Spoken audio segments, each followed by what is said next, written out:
I love Pokemon. Actually, I really enjoy Pokemon ZA. I have a lot to say. It all began when this game was confronted by outrage on the internet. Like many others out there, I was curious why that was the case. And after a week of consuming the hatred, I decided to buy it for the Switch One. Here's the history lesson no one cares about anymore. Game Freak makes copy and paste the formula that worked well. Suddenly, they wanted to try out something new and made Legends Arceus that I skipped. It's all quite well too, with over insert number you don't care about. And here we are, ZA released with big hype and downfall following right after. This looked like a game from the early 2000s that we treasured, like the PNG buildings and the frozen NPCs. Truly the PS2 era aesthetic, but with better lighting. The whole city looks not that bad though. And before the game got released, a DLC was announced that we knew nothing about. Now we have more information, but no one knows if they like it or not until they try it out. Feel free to watch me play this DLC at a later time, as I will be jumping in to see if it's worth the try. It's very expensive if you want to get it with the DLC, and it should be cheaper of course. Try getting it secondhand or borrow it from friends if possible, if you're interested. Before we actually get into the video, I just want to say only insert number you don't care about percent of you guys are still watching this video. The rest clicked off already. My goal is for you to enjoy your stay and you can come and go whenever. I'm not gonna trap you here. I got the game 1 week after launch because I wanted to hear the reviews first. When this game came out, it had all kinds of raging reviews with a few positive outliers. User scores were very low in contrast to the high critic scores. On YouTube, many are screaming and shouting how much they hate this game. But when I listened to a couple of my friends and peers, they told me how they loved it and I could tell their mood shifted positively. To find out if it's truly worth my time, I decided to dive in and get the game for the Switch One. I never played a Legends game, and I'm sure many people will tell me to play Arceus too, but I don't have the time or interest in that game. Neither have I played X and Y prior to ZA, therefore I don't have any nostalgia to Rumio City or the characters.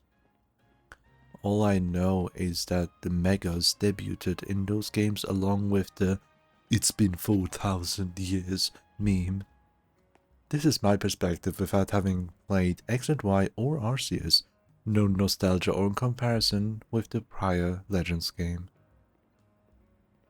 Like many others who already explained what you do about this game, I'm saving the time by summarizing it quickly. Pick character name, cutscene, Tony says hi and your bag gets stolen. Instead of calling the cops, you gotta battle the guys who stole it. Since it's late, you're now in the hotel and boom, you're part of Team MZ. Oh, hey, this is the guy from the meme.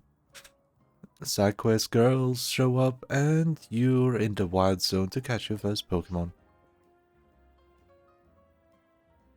Insert Pokemon is the highest grossing blah blah meow meow, we get it man. Capitalism sucks, we get it. If you care so much, just stop buying games I guess. I've been hearing the misconception of people calling this an open world game. Lol, it's not. Tone your expectations down. Oh yeah, you have high expectations because of the price. Fair, I agree it's overpriced. Now that's out of the way, can we actually start talking about the game itself rather than all of the stupid things around it? There aren't many indoor areas you can go to, but that isn't the focus of the game. Have you ever entered every building in the previous games? I did. It was neat, but most of the time nothing happened. I still wish those trash cans gave you some trash items. I checked all of them. Now then, some NPCs don't move. Guess what? It's always been this way. You enjoy Pokemon for sticking to its roots, right? Here you go. Honestly though, the character designs have improved over time. the overall quality of it especially. So why aren't there many NPCs if they don't move anyway? So why do you want to have more obstacles in your way? Bro, generally ask Game Freak. I don't work for them, so I can't give you a proper answer, and I'm not gonna pretend like I'm an all-knowing cat here. The dialogues can be fun, but also weird and useless, just like it has always been. Did you know? We have more music settings now than ever. It's a step in the right direction, I give you that. Did you also know you can activate ASMR mode?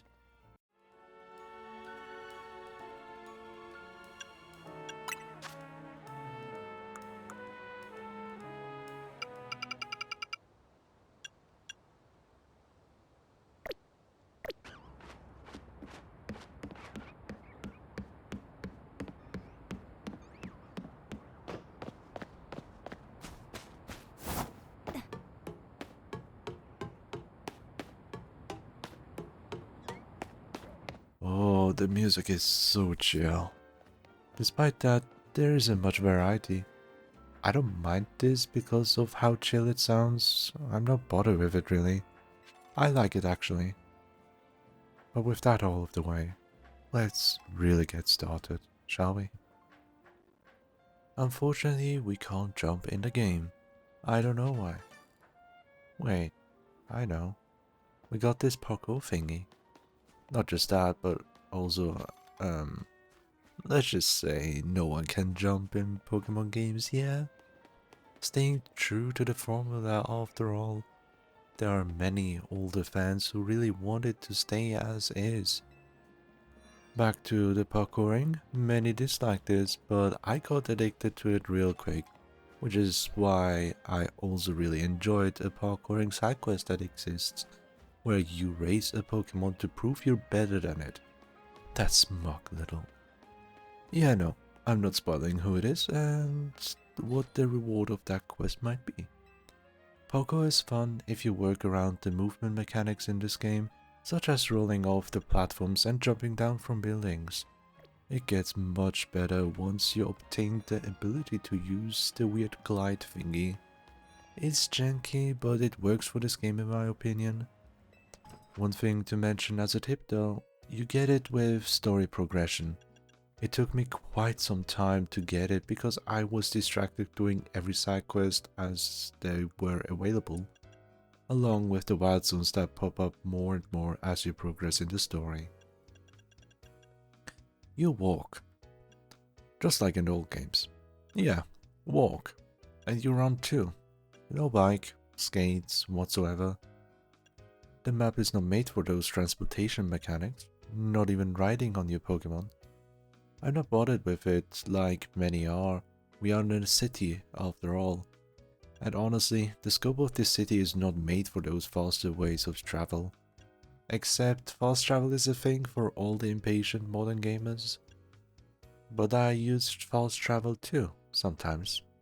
Look, I usually don't have more than 3 hours of playtime available, and I'm an adult with a full-time job. If I ever play a game for longer than 3 hours, then it's through streaming around the weekends, like how I accidentally hit almost 12 hours playing this game without feeling tired or bored. Heck, I wanted to keep going, actually. But 2 AM is, yeah, a bit late. Especially in a shared apartment, unfortunately. Anyway, the areas you can explore are basically the floor, the rooftops, wild zones, and the sewers, which is rather small but eerie. Honestly, just go into first person mode with a dark filter and walk around in the sewers. I need a Pokemon game like that, a semi-horror experience. Make it akin to Luigi's Mansion or slightly darker. It could be a decent spin-off. Oh yeah, with the camera mode you can technically walk in first person. You can't run, but that's because you are in camera mode for taking pictures, not for running. I like this mode especially in the sewers and during nighttime. If you want to shit your pants, try doing it at night in the wild zone with alpha Pokemon. You're gonna love it.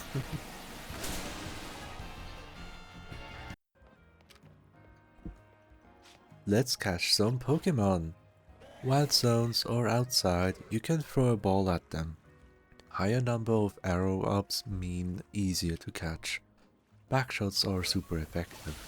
If you knock the Pokémon out, you get a chance to catch them before they fade. Shinies have a much higher catch rate by default too. Alpha Pokémon are here too, and they are big and dangerous. Seriously, be careful. Every Alpha when caught have a maxed out HP EV stat, by the way. You still can use status moves to increase catch rate, but your best bet is some good backshots and make it a quick deal with these quick balls. Next best thing is a dusk ball at night with backshots. I don't know about you, but I love being stealthy and jump at them. Speaking of nights, some Pokemon show up only at night time in certain wild zones, while some others are just rare to show up at all. I don't like how some zones are very small, but it starts making sense the more zones you have unlocked as you progress further in the story. I'll talk about this later. Right now we have a more important topic ahead of us.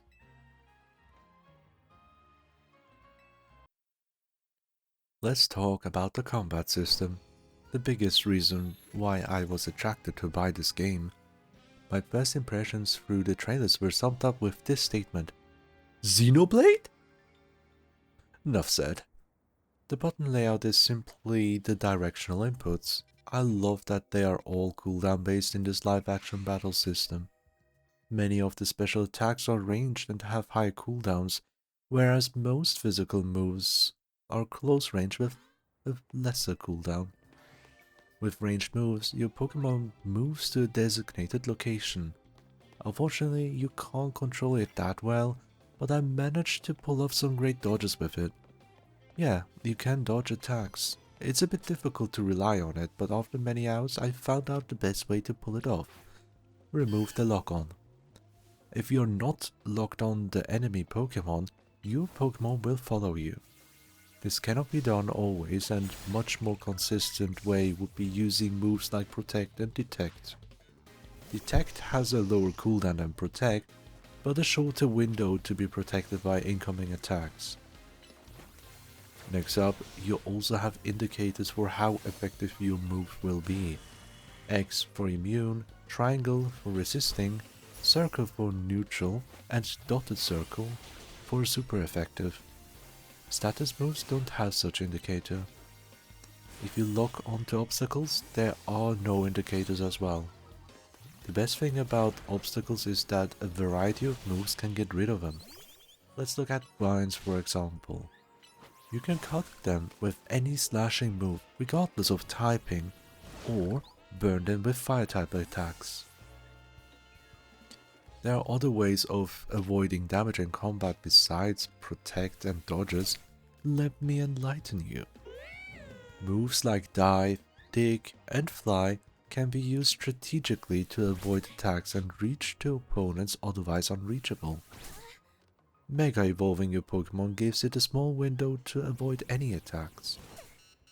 And lastly, switching Pokemon, albeit riskier to perform as your Pokemon needs a bit of time before it can act.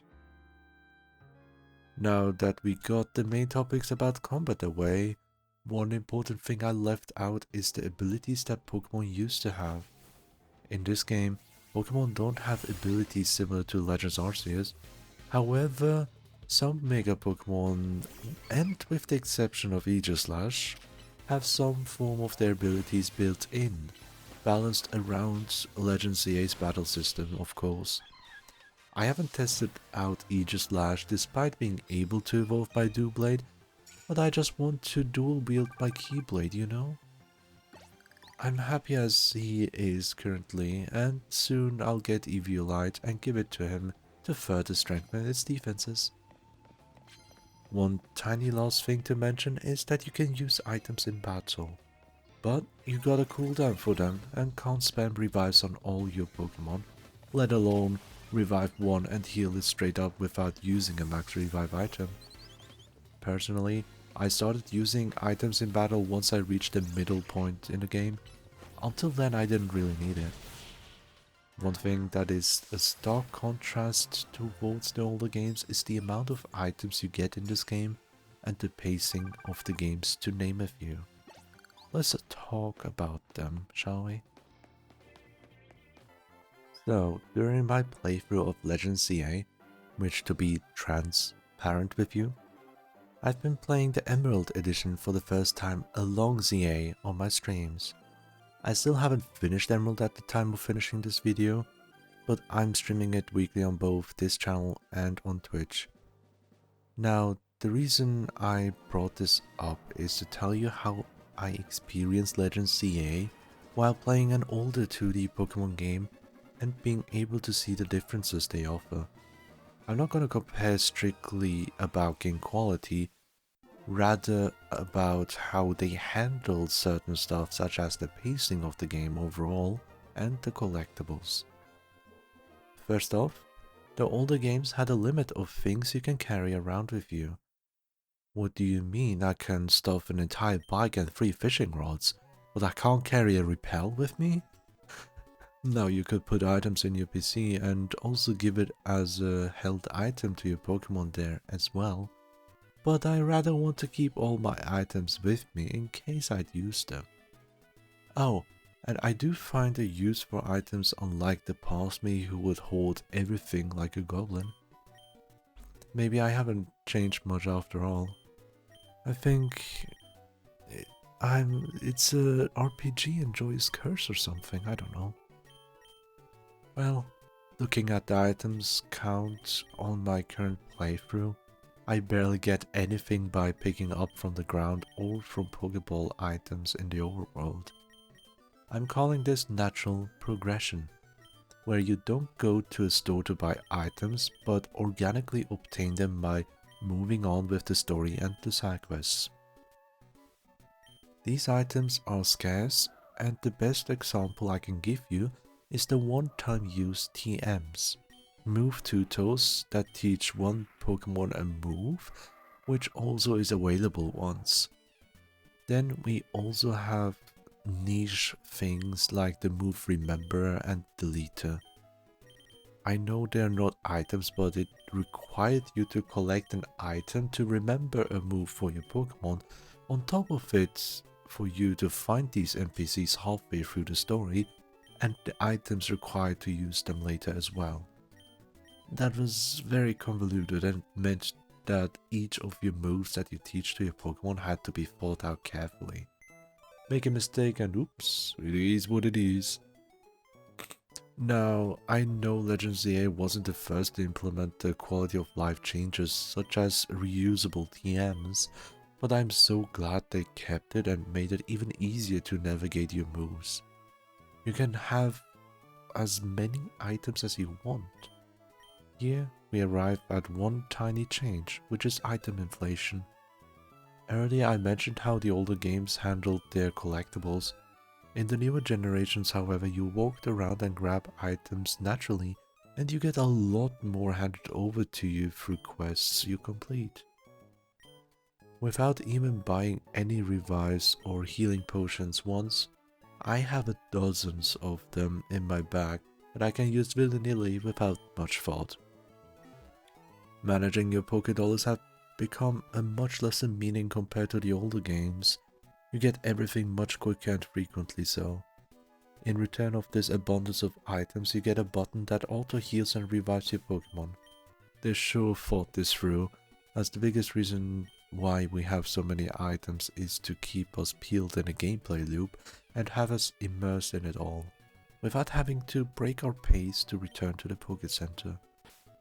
You can now fight more than 10 trainers in a row during the ZA Royale night battles and easily heal your companions on the fly. I can see how this balance keeps me rooted for longer play sessions. It is a very smart move if I'm being honest. And I don't disagree with this change either. I have grown up from my childhood self and now I have limited time. It is refreshing to see games that respects our time. We can easily pick them up whenever we want and let go whenever, just to jump back straight into the session. This alone is a massive indicator of how the entire gaming industry has changed over the years. Back then, most of us had all the time in the world and we were broke, or rather, we had to rely on our parents to buy us games. This meant we only had a few games we could choose and play with. This led us to spending more time with what we had. Longer sessions came by naturally. Times have changed and many fans are grown-ups now, if they only acted that way too. And games that we bought but never got to play. But hey, I'm getting sidetracked on this tangent. Let's head back to topic. Game pacing. I talked about collectibles before, now I have to mention the pacing differences.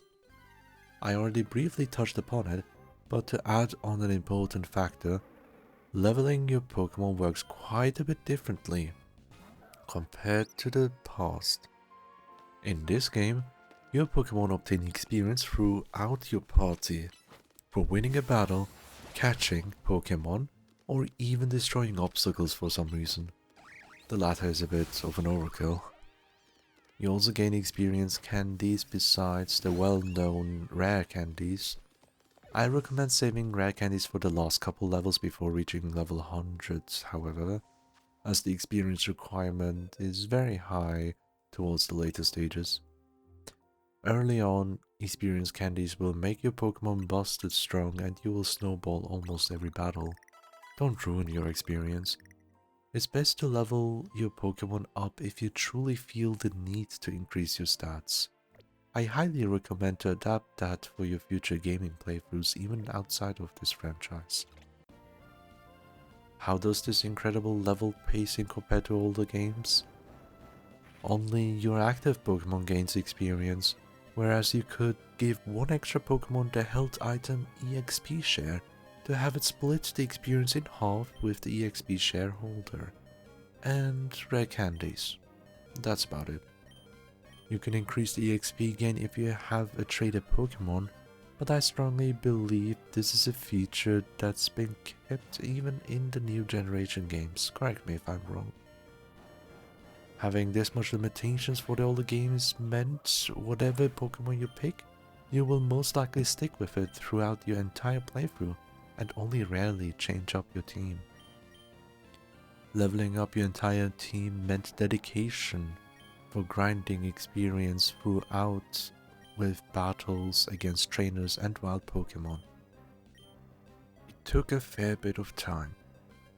In Legends ZA, however, you have the freedom to pick up any Pokémon you catch and quickly bring it up to pace with your party, and you could easily keep more than 6 Pokémon as your main party that you cycle through individual ones according to typing or preference.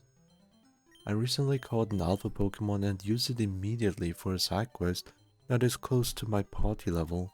It's nice. It encourages me to use Pokémon I never used otherwise, and the biggest reason for this is the side quest that Legends ZA has to offer. Honestly, I do miss the laid back and calm progression of the older games, but realistically, my time is very limited and I really appreciate the new changes.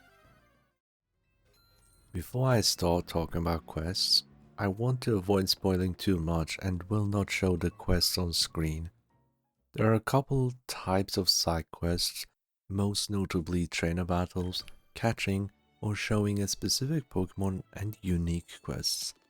What I generally enjoy are the ones that require you to pick a specific Pokémon and use it in battle, because otherwise I'd never use said Pokémon ever. It makes me appreciate them a bit more. This is especially the case for Mega Evolution battles.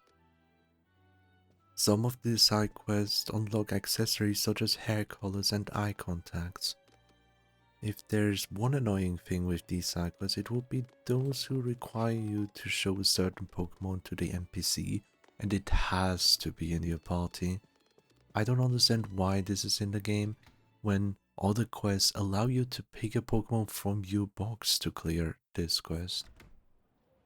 Nevertheless, there are some unique quests revolving around specific Pokemon and I really adore them. The museum quest that you can find early in the game is the only one I will mention here. It's really adorable and funny too. The reason I brought this one up is because of the museum that exists. I went in there by myself before the quest was available and spent a good 30 minutes or more to take in everything it showed me. One of the first things I've seen really made me burst out of laughter, and I don't remember laughing this much while playing a Pokemon game before. They say a man of power at the time forced the artist to add the mythical Pokemon Mew to spread the word of how great he was.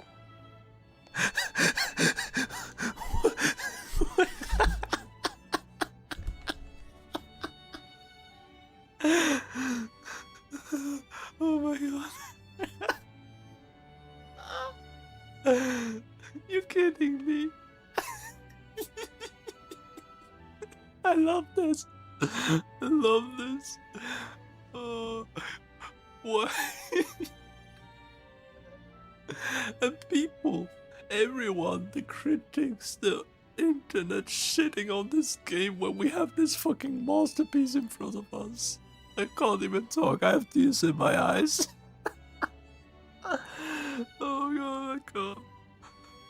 Oh my god. Yeah. Laughter is one side of the coin. I genuinely teared up during the dialogue cutscene right after our first Mega Evolution battle in the story. You remember I've talked about wanting to protect Lumiose, right? Well, Rogue Mega Evolution is what we want to protect it from. I heard Absol. I heard him. Is this Absol the one that Rogue Mega evolved? Indeed. It seems to be grateful to Asakedia for saving from suffering. I'm actually tearing up from this line. Oh boy, you're actually coming to me. Please come here. Fuck. Give me a sec. Give me a sec. Oh my god. What the fuck is wrong with me? Oh. Oh my god, my face. Oh. I literally just felt a tear come down. Oh my god. Oh my god. It's a freaking Absol. Oh my god. Perfect. Exactly. Just the perfect way to get in that team. Oh my god. Oh god. Absol is my favorite Pokemon of all time. Oh my god. It's the reason why I started Pokemon Emeralds on stream to begin with. To have a narrative for myself and to have it in our team, not just by forcefully catching it, but to save Absol and help each other out. Oh god. Oh god. You know what? I'll show it right away. This is the whole thing. Some of you may already have seen it before. This is the entire thing. Me with Absol, along with Umbreon and Ralts, a shiny Ralts. These three Pokemon are what we have on Pokemon Emerald, finally. And this is a combination I've gotten a year ago. And I've been preparing for this moment for Pokemon Emerald for almost a year. And when Legends ZA came out and I've learned about how Mega Absol as a boss fight, that really got me hyped up. And learning that it's the first boss that you fight as well. It was shown in the demos and all, I couldn't avoid that spoiler at all. But I didn't know it joined the party though. I did not know. But that really teared me up like crazy. I couldn't hold myself back. Jesus Christ, man. Oh my god, I did not expect this turn of events. This is no better way to have an Absol to join your team. This is literally a dream come true, man. Like, usually you would just get Pokemon in your team by catching them, but this game actually goes a little bit beyond that. There's so much hate towards this game, but how can this game be hated when it gives me so many emotions all of a sudden, man? And also the museum, when I laughed like I never did before in a freaking Pokemon game. And after that laugh, I just went radio silent and appreciated its artwork in first person. Oh my god. The internet is weird, everyone. Follow your gut feeling. Follow your own voice.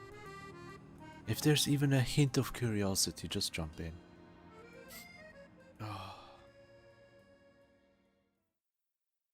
I am partly to blame myself here, as I went a bit overboard in voice acting and it made me immerse too much into the game, resulting in real tears. It wasn't even supposed to be an emotional scene. Gosh, I'm stupid. But the fact that this game made me feel, that speaks volumes. Before I continue talking about the story, side quests are good for the most part. You are able to recruit some starter Pokemon for your party. With some of them, I won't specify which ones, it's better to find out yourself. Honestly, some of the quests give certain Pokemon personality they deserve. These side quests really made me feel like I was playing an RPG game, and I do enjoy most of them. The rewards alone is worth it, trust me.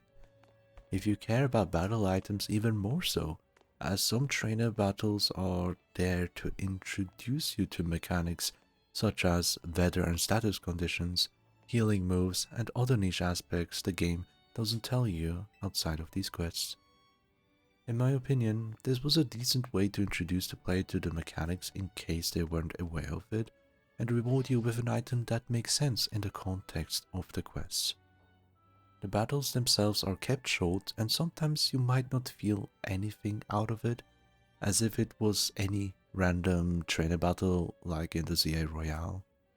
This is where Game Freak could have gone the extra mile to put even more thought and attention, but I am content with the massive progress in side quest quality we have gotten over the time. One might even say they are grateful for these quests being kept short. Who am I to blame? Overall, I was positively surprised by the side quests of this game. Right off the bat, I will not show anything past rank F, which is very early in the game. I will, however, talk about how I felt when it comes to the story overall. I made a second account to showcase only rank F footage for this video. I will eventually continue that playthrough with a specific goal in mind, namely reaching at least 1 million Pokédollars early in the game, as well as using only about 3 Pokemon in my team at all times. Early on, we meet the detective and she acts as a tutorial for side quests. After that, I barely have seen her, minus a couple appearances here and there, and that I will not mention for a good reason. At first I thought she might be a bit more of an important character that we'd interact with together frequently. Unfortunately, this is not the case. Besides the detective, we meet the researcher and she acts as our passive missions that you automatically clear, such as catching Pokemon for the Pokédex, battling trainers, obtaining evolution stones, and clearing white zones. Outside the introduction, there isn't much to say here. Those missions are worth it as they grant you your main source for TMs, besides finding them outside in Lumiose through the yellow balls. Next up is a mysterious person who keeps an eye out on things surrounding the mysterious Pokemon who watches you from the shadows. Wow, we got a double stalking going here. I should not mention how you will be watched by something else for a brief moment that would turn into a triple mess. Well, let's talk about our team MZ instead. Meet Tony, who acts weird at times. Leader that I can't really stand. And my boy Naveen, he's a real one, guys. For real, bro, he's so chill. I just don't like Lita as the person she is in the game story. This is just a personal opinion. Her facial expressions and lines are worth to mention, however. She is the member in your team who keeps it lively, to say the least. Objectively, I see that she is a decent character, but I don't like her overall. Meh. I can't say much for the others without spoiling a little, but my favorite is Naveen. I vibe with this guy so much. I generally like what he's doing as a hobby as well. I really love his character. One special character I would mention here is a character that is getting teased at you very early on. It's the streamer Kanari. I love her. I simp for her even. Look, at first I didn't think much, but something happened. Something small. It made me fall for her. I love her so much so that I was extremely motivated to work on my artist journey again and create my best work to date. I'm a little bit embarrassed talking about her for so long already, but I don't want to spoil it, and I know how many people dislike her a lot, but the fact that a character like her made me push myself to the next stage in art means so much to me. Unfortunately, there's no fan shirt in the game, which is why I bought the in-game shoes that she's using. It cost 100k Poké Dollars, by the way. I hope I got my trainer as close as it can get to be a part of Team Dynamo. I'm officially a Kinetic now. By the way, that art took me about 4 months, almost 3 months maybe. It's because I take way too long with drawing, with coloring, and also having an art block here and there. I wanted to have this my best art ever that I made currently. And honestly, after I put the lighting effects around it, I I can't say I'm disappointed. No, I'm really glad I pulled through. This this means a lot to me. I just love this so much. I'm glad I was able to push through and finish this art piece. Well, before I forget, let me talk about the ZA Royale. Since this is a big selling point, ranking up from Z to A, of course I have to talk about it. I will keep it short, however. You skip a shit ton of ranks at one point in the story, and that is tied to story plot reasons. They could have handled it better. The requirements for challenger tickets is too low in the earlier ranks, and only around rank B it feels like it's a decent push. You get points too quickly. You also get to beat the trainers too easily. To some people, they prefer this approach to slower paced grind and longer trainer battles.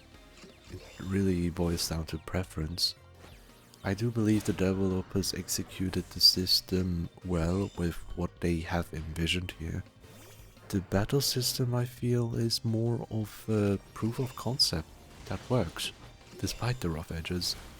I adore it, and I hope they continue building up on this battle system in the future. That aside, I do have to be honest with myself here. It feels awesome to sneak up to them and feel like a ninja while one-shotting their first Pokemon. It's cheap fun, but it works on me. Sometimes you can have fun moments by just running away, cause you can. Jump on the roof from the side to sneak and boom. Intentionally show yourself for a short time so they get close to you out of suspicion. Then you target the enemy to use a buffing move like Soul Stones before you decide to attack them and start the battle with the boosted stats, while you watch the trainers crumble in defeat, unable to process what has happened to them. Gosh, I'm evil. All of that is possible. The game is as fun as you let it be. Wild zones.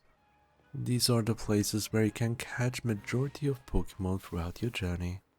Wild zones keep appearing as you progress in the game's main story, and it is explained to you why they increase in numbers. At the very start of the game, you see a cutscene where the Prism Tower is acting strangely. We, the players, already know that something is up with that tower, and most likely it's about the surge of Mega Power. This Mega Power, which I will reference as energy moving forward, is the reason why Mega Shards appear in Lumiose. Interesting to note here that this energy attracts wild Pokemon even from outside the city, and they settle in this place, making it cramped more and more. The Pokemon who feel the radiation the most from the tower might overgo through Rogue Mega Evolution. To this day, it was known that Pokemon have the ability to Mega Evolve with the help of the specific Mega Stones, as well as the Trainer's Keystones, only if they also have a strong bond together. With Rogue Mega Evolution, none of the requirements are met, and the Pokemon are in pain, being forcefully put to Mega state. It is our job to help these rogues by beating them in battle to have them calm down. As a reward, you obtain their Mega Stones for your personal use. Since many of the wild Pokemon have trouble living in harmony with humans, Quasartigo Inc. builds these hollow cages, known as wild zones, to separate each other. The twist here lies in the separation of Pokemon and mankind, despite the overarching goal of being in unison with the two entities. There are many people in Lumiose genuinely upset at the abundance of wild zones, especially as the story progresses and more zones gets added.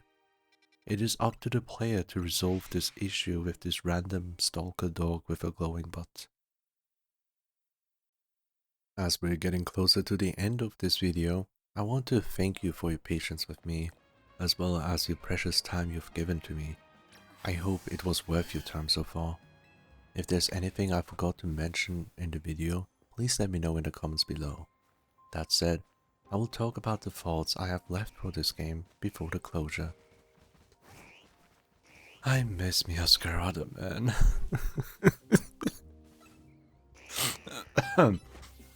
I'm not sure how that got here. Never mind that. Anyway, forgive me if I repeat myself on certain topics I want to talk more about, and especially for dragging this out for more than necessary. My mind won't leave me alone until I get it out of my system. So one thing I really love about this game is that we meet Absol as our first Rogue Mega Evolution encounter. Not just because it's my favorite Pokemon of all time, but more so the accuracy to its Pokédex entries. If you weren't aware, Absol usually shows up when there's natural disasters or catastrophe is about to occur. In the past, many humans considered this guy as the harbinger of doom, and was cast away and driven out of communities. It was severely misunderstood, as Absol simply is there to warn the folk about the incoming danger that it senses. To tie such a Pokemon as the introduction and also making it want to become your partner is the best thing to happen to me as a huge Absol fan. By the way, why did Absol's color change from grey to blue? This may be nitpicking, but I always preferred the dark greyish color from the past game Pokemon Emerald that resembles yin and yang, part of the reason why it's my favorite. Back to the game. This fella is also your very first access to Mega Evolution.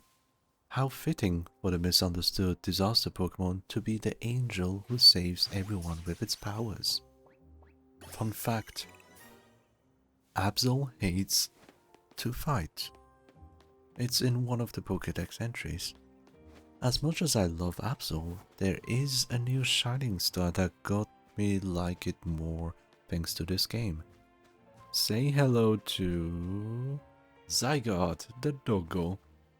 When I first saw its design, it seemed stupid to me, but it grew on me, especially in a comedic sense. Shout out to my boy Zygarde for leading us to my beloved Absol. He's the real G and deserves all the credit.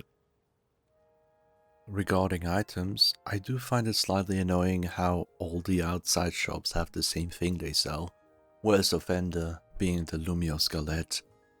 The Poké Center does increase the things you can buy from the store, which is brilliant. Same thing goes for the Cosatico Inks Mega Shard exchanges. I do appreciate the mint selection from the shops and stalls outside, though the berries do annoy me. I am almost constantly in search of EV reducing berries, and so far I only pick them up through the golden shimmer you see everywhere, also through certain quest rewards. Maybe I just haven't been thorough enough, but when it really matters, and especially after the story, I might actually look up at the interactive map that exists online. It's an incredibly useful tool. Too useful, I dare say. Tools like these do ruin our gaming experience over time. It's a double-edged sword because it is efficient and reduces the time you have to spend wandering around, especially as an adult with limited time. Well, you do you. Choose what's best for you, and I hope you don't regret your decisions.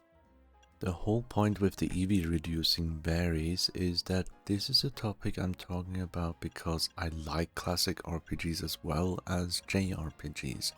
So I do enjoy the process of leveling up and increasing my stats, adjusting certain aspects like min-maxing too. I was very deep into min-maxing in the past, but now I take a more laid-back approach that respects my time. If you're someone who doesn't care about EVs, then you have nothing to worry here.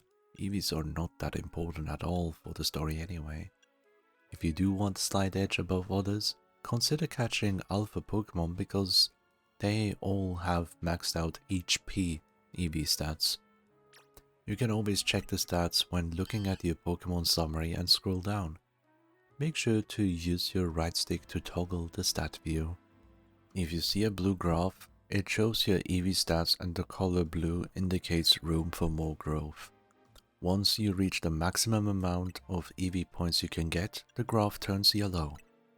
I'm really glad newer Pokemon games finally show these hidden stats minus IV points, and I'm not gonna dive into them in this video. I'm not even sure if we get to see the IVs in any way in this game. Probably a post-game mechanic like how it was in Pokémon Scarlet and Violet. So after beating the game, I just figured out that you do get to see the IVs just like Scarlet and Violet, but only after beating the game. Cafes exist. What point is there to interact with them? You spend about 100 Poké Dollars to sit down with something to drink that does nothing. The whole point is so you can sit down with your active Pokemon and take pictures. Then we have benches, which we can use to skip time or sit down and watch all our Pokemon in our team outside the ball and take pictures. Both events also supposedly increase the happiness meter of your Pokemon. Here comes my nitpick. I am disappointed in the execution of these events. We have not a single way to interact with our Pokemon directly, which the prior games like Scarlet and Violet had with their picnicking, giving a shower and simple interaction button.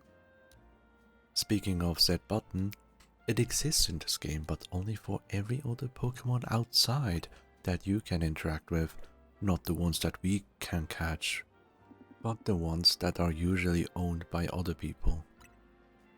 This is so sad to see in this generation when we should be advanced. Game Freak has all the means from the past and they don't need to invent something new. Just grab something that worked well and was received well. I enjoyed Aura's system a lot. Was it Pokemi or something? To my knowledge, it's a system that debuted in X and Y, which is even more surprising considering Legends ZA is based on those two games. I really wish we could have more interactions being possible in future games, but even so, it is not a deal breaker. Another thing I want to mention is how much I adored the fact that the Absol we subdued from the Rogue Mega Evolution boss battle joined our party. This is the only time it happens. The other rogues drop their Mega Stones and that's it. Without spoiling too much though, some will show up again. I do wish we could have a Pokemon game where it revolved around befriending and or saving Pokemon in order to recruit them to our party, without the traditional catching with Pokeballs method. That is just my own wish that I want to see in the future one day. It doesn't have to be a mainline game either. Let me know what you think about this idea, and maybe you also have your own ideas that you dream of. I'd love to hear your vision if you're so kind to share them. Thank you.